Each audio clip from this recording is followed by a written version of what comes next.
वंदे वेद मातरम। हमारी वैदिक संस्कृति में काल की गणना बड़ी सूक्ष्म रूप में की जाती है। आज के वैज्ञानिक परिवेश में हम लोग जिसे 1 सेकंड कहते हैं, यह तो अनुमान है सबको कि 1 सेकंड कितने देर का होता है। उसमें हमारे गणना के अनुसार 1687.5वां भाग जो उसका होता है, उसका एक त्रुटि कहता है। मतलब 1 सेकंड का 1687.5वां भाग, इतना तक कैलकुलेट किया गया है जिसको उसको एक त्रुटि कहा जाता है। और उस सेकंड के हिसाब से जो मिनट है, घंटा है, 24 घंटे का एक रात दिन है, 1 वर्ष है, ये पैमाना है। तो इस हिसाब से ब्रह्मा जी की जो आयु होती है वो 8 अरब 60 करोड़ वर्ष की होती है। एक दिन का उनका जो समय होता है, और उस हिसाब से आप जोड़ लीजिए 100 वर्ष कितना लंबा समय है, उतना होता है उनका। मतलब उनके 24 घंटा जो होता है, हम लोगों का जो जिसे 24 घंटा बोलते हैं, वो ब्रह्मा जी का 24 घंटा 8 हम लोगों का 8 अरब 60 करोड़ वर्ष का होता है, एक दिन रात। अब इसी से अनुमान कर लीजिए कि कितना लंबा समय है ब्रह्मा जी के 100 वर्ष का।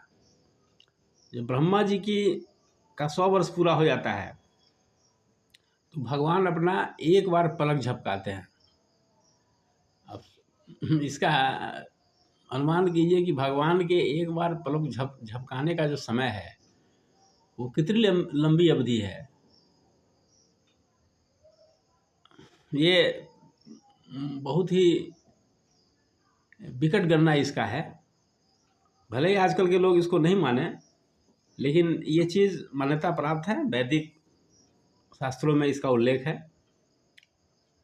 तो परमात्मा का एक पलक झपकाना, ब्रह्मा समाप्त हो जाते हैं ब्रह्मा जी के एक बार पलक झपका देने से। और उस हिसाब से जो कलयुग की आयु है वो 4,32,000 वर्ष है। इसका दूना द्वापर, उसका 3 गुना त्रेता और उसका 4 गुना सतयुग। जब एक चक्र इसका पूरा होता है, वैसा जब 1000 बार हो जाएगा, 1000 चक्र जब पूरा हो जाएगा, 4 युगों का एक चक्र, और वैसा 1000 जब चक्र पूरा हो जाएगा तो ब्रह्मा जी का एक दिन होता है, जो 8 अरब 60 करोड़ वर्ष के बराबर होता है। सोचिए कि ये कितना लंबा ये समय है।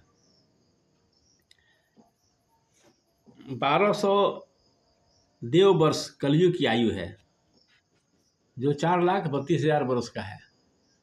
आजकल लोग कहते हैं कि कलयुग चरम सीमा पर है। ऐसा कुछ नहीं है। अभी तो मात्र 5300 बरस हुए हैं कलयुग के, मात्र 5300 बरस। अभी तो बहुत बाकी है, लंबा समय भी बाकी है। तो जब घोर कलयुग लोग बोलते हैं, वैसे बोल देते हैं घोर कलयुग, ऐसी बात नहीं है। अभी घोर कलयुग नहीं है। और इस तरह के गलत लोग, आतताई हों, आतंकवादी हों, इस स्तर के लोग हर युग में रहे हैं। क्योंकि हम लोग इस युग की स्थिति देख रहे हैं, इसलिए लगता है कि इसी युग में सारी बुराइयां हैं। ऐसी बात नहीं है। एक से एक बुराइयां हर युग में होती है, इसलिए घबराने की आवश्यकता नहीं है। हम लोग अपने कर्तव्य पथ पर अड़े रहें, कर्तव्य का पालन करें। और जब कर्तव्य का पालन करेंगे, जब धर्म की रक्षा करेंगे, तो धर्म हमारी रक्षा करेगा। धर्मो रक्षति रक्षितः, धर्म एव हतो हन्ति धर्मो रक्षति रक्षितः। धर्म का आप विनाश करेंगे, धर्म आपका विनाश कर देगा। आप धर्म की रक्षा करेंगे तो धर्म आपकी रक्षा करेगा। इस बात को हमेशा दृढ़ता से आप अपने मन में बैठा लीजिए। इसी में कल्याण है। ओम शांति।